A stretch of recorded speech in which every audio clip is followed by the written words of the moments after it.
নমস্কার বন্ধুরা, দফাদার kitchen with village ফুডে আপনাদের সবাইকে স্বাগত জানাই। আজকের রেসিপিতে আপনাদের জন্য রেখেছি বেগুনের মালাইকারি। এই বেগুনের মালাইকারি আজকে একদম নিরামিষভাবে আপনাদেরকে বানিয়ে আমি দেখাবো। তাহলে চলুন পুরো ভিডিওটা আমার সঙ্গে থাকবেন কিন্তু। বেগুনের মালাইকারি রেসিপিটা বানানোর জন্য এখানে 4টে একই রকম সাইজের লম্বা কালো বেগুন নিয়ে নিয়েছি। দেখতেই পাচ্ছেন বেগুনের সাইজটা কীরকম, একদমই কালো। এই বেগুনের মালাইকারি করলে ভীষণ ভালো হয়। তো প্রথমে মালাইকারির জন্য বেগুনগুলোকে একই রকমভাবে কেটে নেব। দেখুন আমি কিভাবে বেগুনগুলোকে কেটে নিই। পেছনের এই অংশটা একটু কেটে ফেলে দেব। এই যে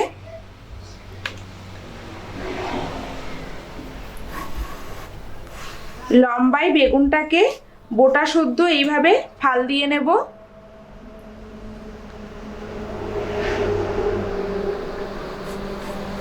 লম্বাই মাঝখান থেকে আবারও একটা ফাল দিয়ে দিচ্ছি। খেয়াল রাখতে হবে বোটাগুলো যেন সমান থাকে, যেন ভেঙে না যায়।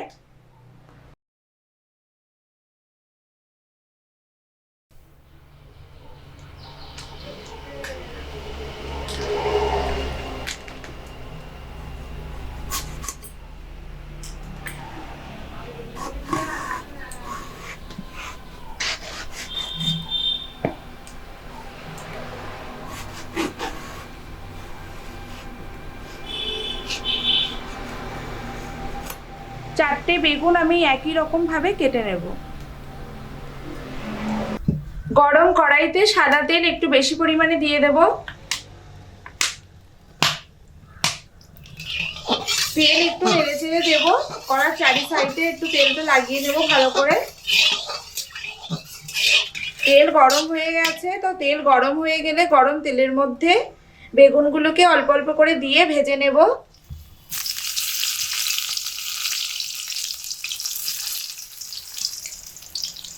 এখানে বেগুন ভাজার সময় আমি সাদা তেল দিয়ে ভাজছি। সাদা তেলে বেগুন ভাজলে বেগুনটা খুব ভালোভাবে ভাজা হয়। এখানে 4টে করে বেগুনের পিস দিয়ে আমি ভেজে নিচ্ছি। বেগুন ভাজার সময় কিন্তু মিডিয়াম আঁচেই ভাজতে হবে।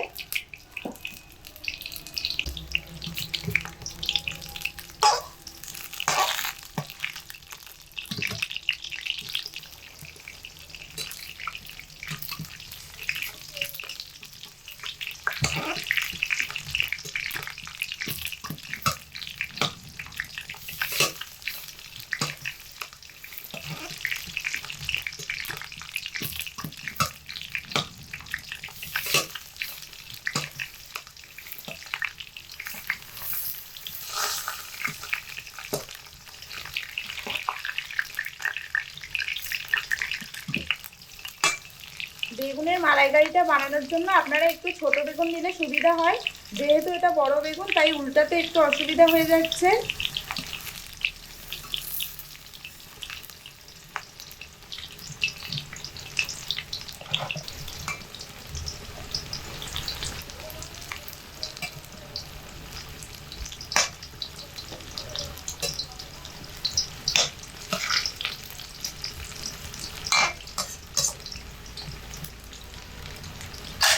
মিডিয়াম আঁচে মিনিট 3 সময় ধরে এগুলোকে ভেজে নিয়েছি। তো এবার এগুলোকে একটা পাত্রে তেল থেকে ছেঁকে তুলে নেব।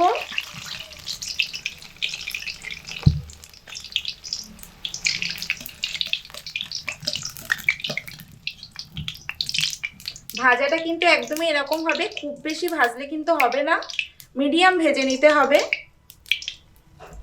গরম কড়াইতে সর্ষের তেল পরিমাণ মতো দিয়ে দেব।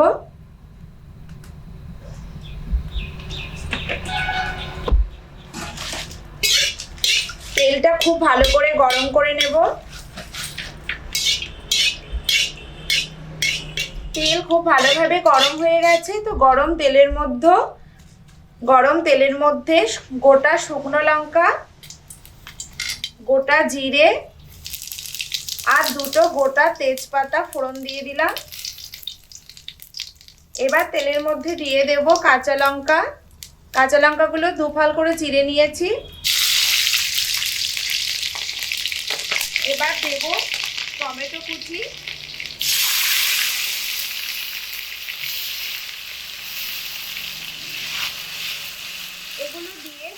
একসাথে 1 মিনিট সময় ধরে কষিয়ে নেব।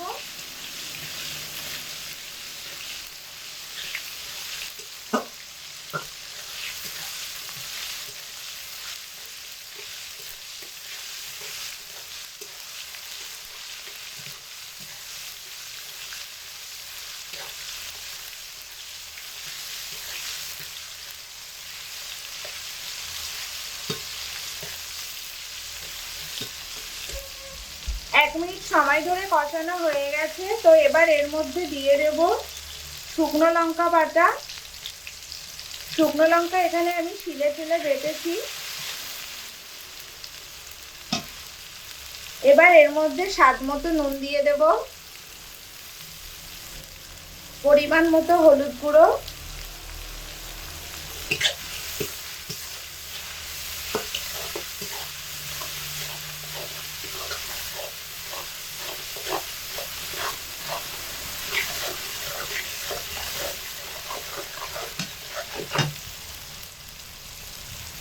কাজু বাদাম বেটে নিয়েছিলাম সেটা এবার এর মধ্যে দিয়ে দেব।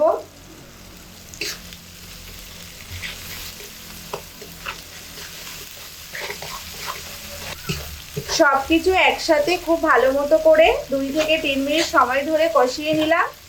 তো সমস্ত মশলা কষানো হয়ে গেছে। তো এবার এর মধ্যে পোস্ত বাটার জল দিয়ে দেব।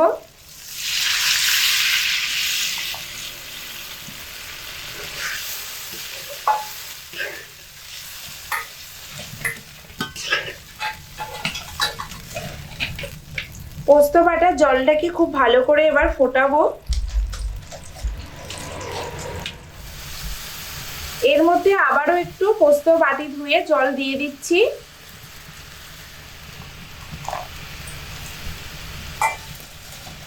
এখানে জলের পরিমাণটা কিন্তু আপনারা বেগুনের পরিমাণ অনুযায়ী অ্যাড করবেন।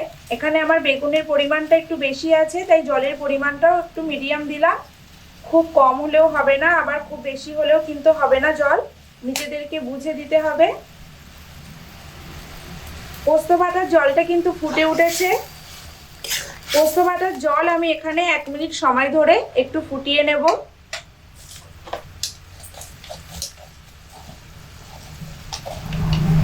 পোস্ত বাটার জল 1 মিনিট সময় ধরে ফোটানো হয়ে গেছে। তো এবার ভেজে রাখা বেগুনের পিসগুলো এর মধ্যে দিয়ে দেব একে একে।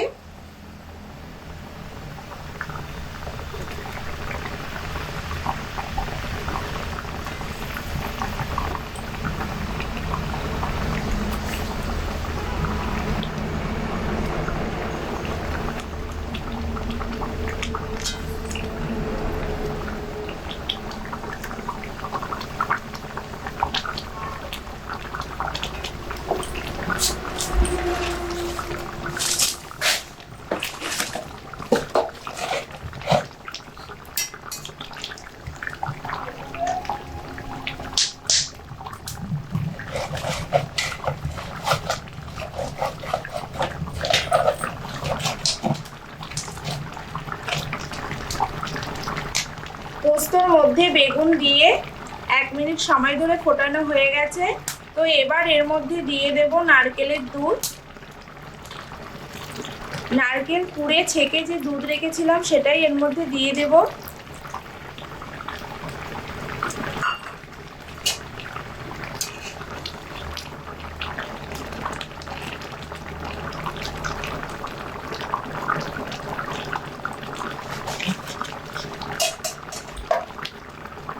এবার এর মধ্যে দিয়ে দেব পরিমাণ মতো জিরের গুঁড়ো, ধনে গুঁড়ো, মরিচ গুঁড়ো,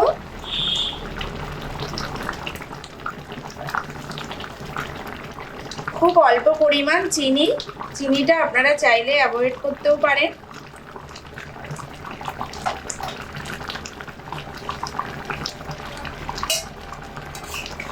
মশলা দিয়ে একটু নেড়ে দেব যাতে করে সমস্ত মশলা উপর নিচে সমানভাবে ঢোকে।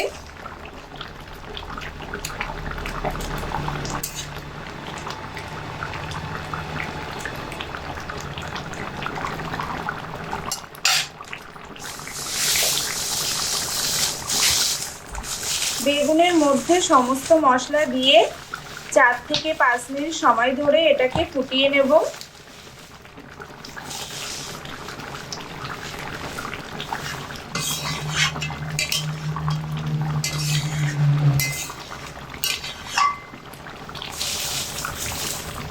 মালাইকারির ঝোলটা কিন্তু অনেকটা ঘন হয়ে এসেছে,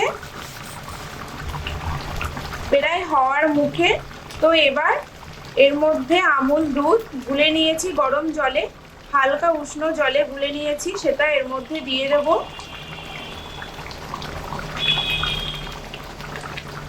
মালাইকারির কিন্তু বিশেষ অনুকরণ হচ্ছে দুধ।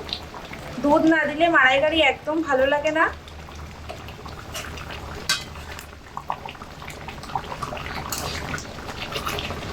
দুধ দিয়ে একটু ভালো করে নেড়ে দেব।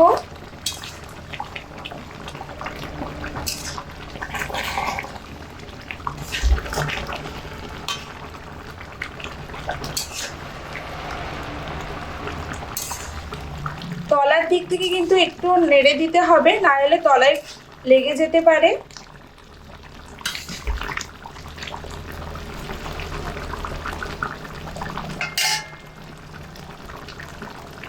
আবারও একটু এর মধ্যে স্বাদ মতো নুন দিয়ে দিচ্ছি। নুনের পরিমাণটা আপনারা আপনাদের পরিমাণ মতো বুঝে দেবেন।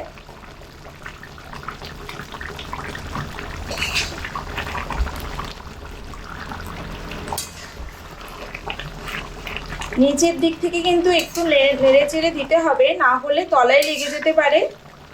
আর এই পুরো রান্নাটা কিন্তু মিডিয়াম আঁচেই বানাতে হবে।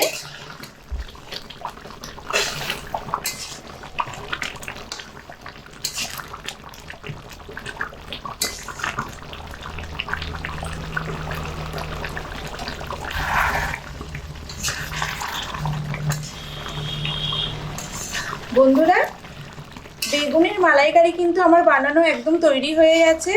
এবার এটাকে নামিয়ে নেব। খুব বেশি ঝোল ঘন করব না, এরকম হলেই হবে।